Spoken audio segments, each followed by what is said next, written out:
بے شک اللہ نے اپنے پیغمبر کو سچا اور صحیح خواب دکھایا تھا کہ تم انشاءاللہ مسجد حرام میں اپنے سر منڈوا کر یا اپنے بال ترشوا کر امن و امان سے داخل ہوگے اور کسی طرح کا خوف نہ کرو گے۔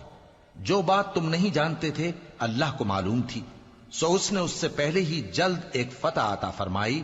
وہی تو ہے جس نے اپنے پیغمبر کو ہدایت کی کتاب اور دین حق دے کر بھیجا تاکہ اس کو تمام دینوں پر غالب کرے، اور حق ثابت کرنے کے لیے اللہ ہی کافی ہے۔ محمد صلی اللہ علیہ وآلہ وسلم اللہ کے پیغمبر ہیں، اور جو لوگ ان کے ساتھ ہیں وہ کافروں کے مقابلے میں تو سخت ہیں اور آپس میں رحم دل۔ اے دیکھنے والے، تو ان کو دیکھتا ہے کہ اللہ کے آگے جھکے ہوئے سر بسجود ہیں اور اللہ کا فضل اور اس کی خوشنودی طلب کر رہے ہیں۔ کثرت سجود کے اثر سے ان کی پیشانیوں پر نشان پڑے ہوئے ہیں۔ ان کے یہی اوصاف تورات میں ہیں اور یہی اوصاف انجیل میں ہیں۔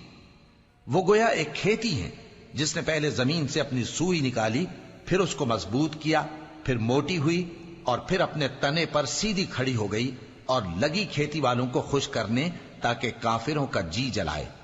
جو لوگ ان میں سے ایمان لائے اور نیک عمل کرتے رہے، ان سے اللہ نے گناہوں کی بخشش اور اجر عظیم کا وعدہ کیا ہے۔